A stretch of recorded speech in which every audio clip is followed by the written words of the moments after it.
Hi, my name's Olly Hulson. I'm a radiology consultant from Leeds Teaching Hospitals, and my main area of clinical interest is prostate cancer diagnostics and therapeutics.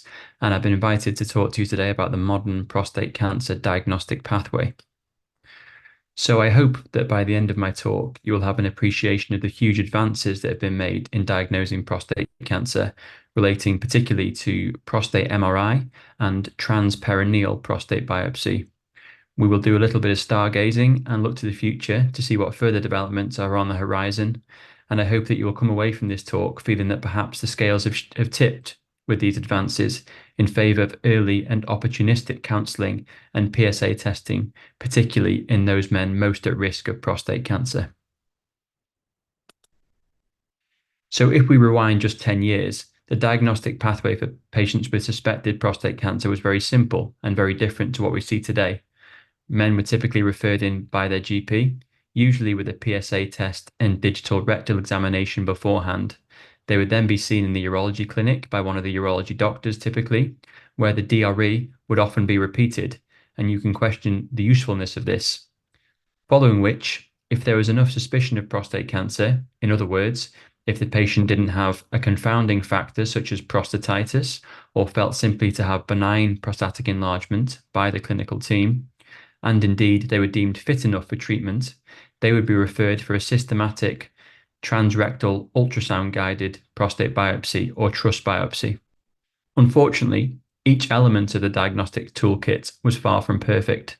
As I'm sure you're aware, PSA is a simple, relatively cheap blood test which measures the amount of prostate-specific antigen, a protein produced by the prostate, is circulating in the bloodstream.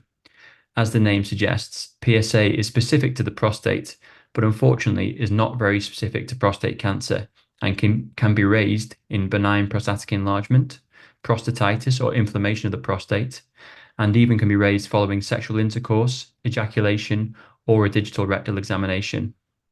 1 in 7 men with a normal PSA will have prostate cancer, and almost 3/4 of men with a raised PSA will have a negative prostate biopsy. The graph on this slide shows that as the PSA value climbs, so does the specificity for prostate cancer. But where we set the threshold for what is considered to be a normal PSA is contentious.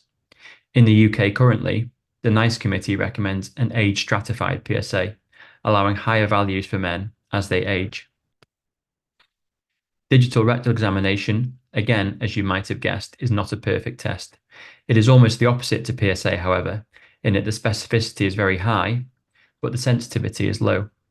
That is to say that if a clinician feels a very abnormal, hard, craggy prostate on digital rectal examination, the likelihood of that man having prostate cancer is very high. But a normal DRE cannot exclude cancer, and it is only a little better than tossing a coin. And finally, looking at transrectal biopsy. The greatest issue with TRUS biopsy is the risk of post-biopsy infection and sepsis. I know that I have personally caused at least 2 episodes of life-threatening sepsis in men undergoing TRUS biopsy, and have probably caused countless number of post-biopsy infections, which have been kindly looked after by my colleagues in the community and which I'm never made aware of. Studies have shown that despite our best efforts in targeting prophylactic antibiotics with rectal swabs and other interventions, rates of infection post-TRUS biopsy are increasing, and indeed we are seeing high levels of antibiotic resistance, particularly E. coli resistant to ciprofloxacin, which is often the mainstay of any prophylactic antibiotic regime. In addition, there is concern over the use of fluoroquinolones, such as ciprofloxacin, such that the MHRA released guidance cautioning the use of them and have advised they are used only when alternatives are inappropriate. So I think we all have a duty towards antibiotic stewardship and reducing the risk of antibiotic resistance such as this. The other issue with transrectal biopsy relates to the approach to the prostate we take with this type of biopsy and the poor sensitivity of ultrasound imaging to detect cancer. The image on the left of the screen is an ultrasound image from the 1990s, and whilst imaging resolution and technology has improved significantly since then, grayscale ultrasound is still very poor at detecting cancer. The schematic on the right reflects a typical systematic prostate biopsy, where up to 6 cores would be taken from each lobe in a fan approach.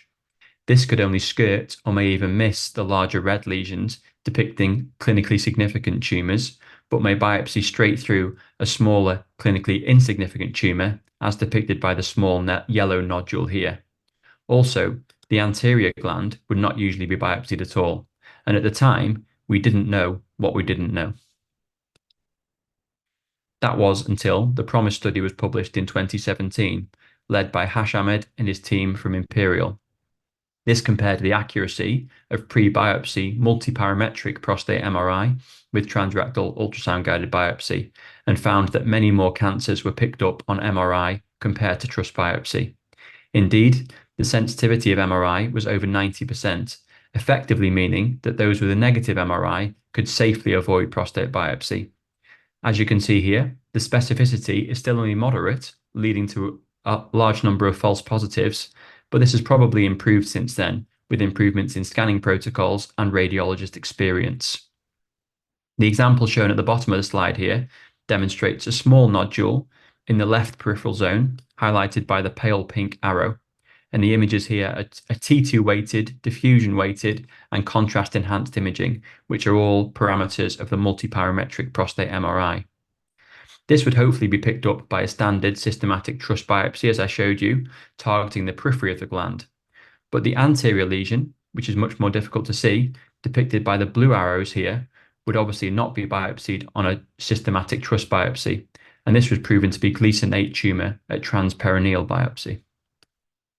So following the publication of the PROMISE trial, NICE soon after recommended that pre-biopsy prostate MRI became the standard of care for patients, and those with a normal MRI, as I said previously, can usually safely avoid biopsy. This left trus biopsy next in line to be transformed. Recent developments in ultrasound imaging and biopsy guides now allow us to perform a transperineal biopsy, that is a biopsy via the perineum, the skin between the scrotum and in front of the anus. Traditionally, this was only possible under general anaesthetic or a spinal block, but we can now perform this safely, quickly, and effectively in the outpatient setting, very similar to trus biopsy, but with the very obvious advantage of a significantly reduced risk of infection. And the images on the right show that this type of procedure performed in the outpatient setting using a biplanar ultrasound machine. Despite the technique being relatively new, there is a good evidence base developing. This paper compared transrectal biopsy versus transperineal biopsy under general anaesthetic and concluded that one case of sepsis would be prevented for every 278 patients biopsied. To put this into context, we perform over 1,000 biopsies a year in Leeds, so we are likely to have saved around 4 cases of sepsis each year since our transition to transperineal biopsy in 2020, and many, many more post-biopsy infections. It is true that the risk of retention is a little higher than with trus biopsy, but it is likely much less than quoted in this paper, as we know that general anaesthetic biopsy carries a higher risk of retention compared to local anaesthetic biopsy. Regarding antibiotic stewardship, this meta-analysis looked at over 40,000 patients across a number of studies and found that antibiotic prophylaxis offered no protective benefit. We have omitted antibiotics in all patients in Leeds, except those who are immunocompromised for over a year now, and we've had no reported infections to date. The general direction of travel nationally is to do the procedure without antibiotics. So is TP biopsy more accurate? This is a little more contentious, as obviously any biopsy technique is operator dependent, but there are a handful of papers demonstrating that the technique offers some superiority to trus biopsy. This paper, although relatively small numbers of patients, demonstrated a higher detection of clinically significant cancer, particularly anterior tumours, which can be more easily and accurately targeted at trus biopsy.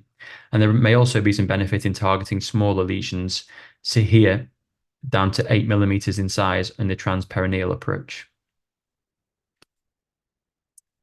So these advantages have now led to widespread adoption of TP biopsy under local anaesthetic, and the UK have been leading on this transition internationally, which has been pleasing to see. In the latest National Prostate Cancer Audit, it's estimated that around 80% of biopsies performed in the UK are now performed via the transperineal approach. So now looking to the future, there are some other developments on the horizon. Fusion biopsy, as the name suggests, allows the fusion of the MRI image with real-time ultrasound, and you can contour targets to biopsy, supposedly to offer greater accuracy as depicted in the images here. However, my own experience is that it takes quite a lot longer than transperineal biopsy, and the technology can be a little bit cumbersome.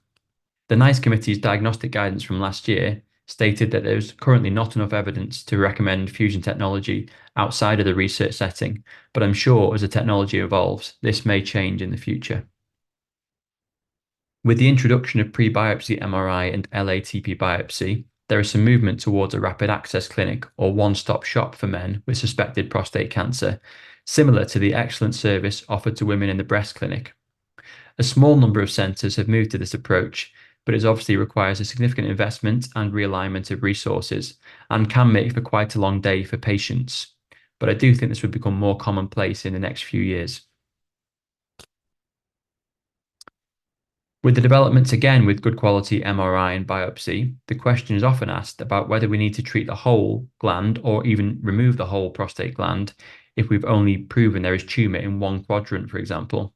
Focal therapy is currently only offered in a small number of centres in the UK and uses different technologies, including high-intensity focused ultrasound or HIFU, cryotherapy, and microwave therapy to treat only the part of the prostate proven to harbour tumour, with obvious benefits in terms of post-operative side effects.